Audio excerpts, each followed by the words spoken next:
Le livre Alain Delon, Amour et mémoire, La Martinière, est riche en témoignages retraçant la vie et le parcours de l'une de nos dernières stars. Télé Loisirs a, notamment, lu le passage évoquant la rencontre coup de foudre entre Alain et celle qui devait rester son unique épouse, Francine Canova, devenue Nathalie Delon. Décidément, Alain Delon continue à faire parler de lui, notamment à travers sa descendance.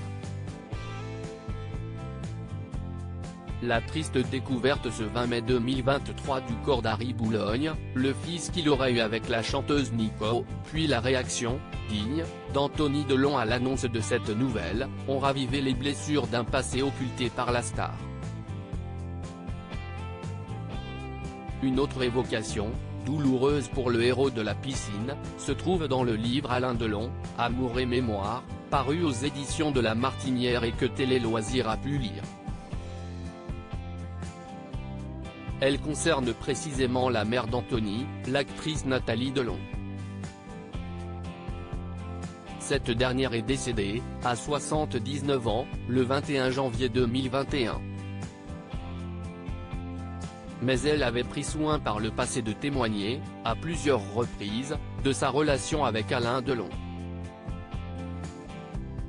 Coup de foudre. L'histoire, ou la légende, retient que s'y est dans une boîte de nuit qu'Alain Delon et Francine Canova, dite Nathalie, se seraient rencontrés. D'après cette dernière, le premier échange n'aurait pas été des plus aimables, Delon s'étant comporté comme un goujat, et Nathalie n'ayant pas semblé impressionnée par la célébrité qui était déjà la sienne. À cette époque, en 1963, Alain est fiancé depuis 4 ans avec la star européenne Romy Schneider. Mais à mesure que décolle la carrière de Delon, celle de sa moitié paraît s'étioler. Dotés en outre d'un tempérament de feu, les deux fiancés ne cessent de passer de la passion amoureuse aux disputes les plus vives et les plus amères. Au bout de plusieurs années, Romy et Alain ne sont toujours pas mariés et n'ont pas d'enfants.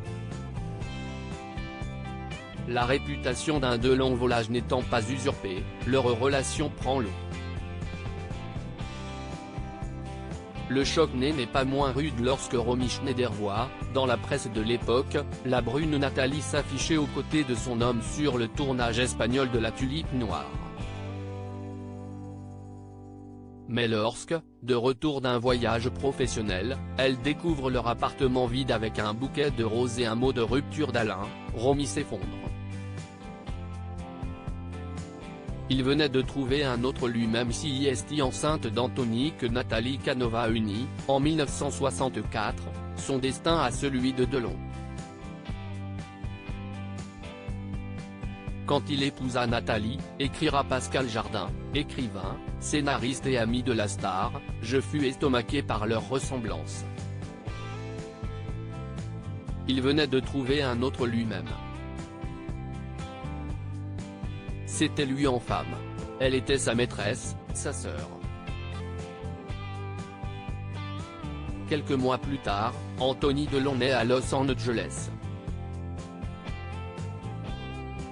Le couple, passionnel et explosif, plaît aux médias pour cette apparente gémellité. Dans ses mémoires, Pleure pas, si est pas grave, publié chez Flammarion en 2006, Nathalie racontera la manière dont elle a vécu leur histoire. Lorsque je l'ai connu, il avait 28 ans, le talent que tout le monde applaudissait, il était beau et drôle, il en profitait comme un gamin qui jouit des cadeaux dont les dieux l'ont comblé. Il n'était pas difficile à vivre, il était simplement turbulent, heureux de son succès, de sa renommée, pas encore infernale, et nous nous amusions souvent. Il était amoureux de la vie, des femmes et de l'amour qui nous est tombé dessus comme une avalanche. Ensuite, on s'est aimé entre le rire et la fureur. L'union d'Alain et de Nathalie va durer 5 ans, avant que le couple se sépare. mais ils ne se quitteront véritablement jamais, liés par une relation à jamais fusionnelle et par leur fils, Anthony. À lire aussi Elle m'a montré comment mourir, Anthony Delon évoque ses derniers moments avec sa mère Nathalie.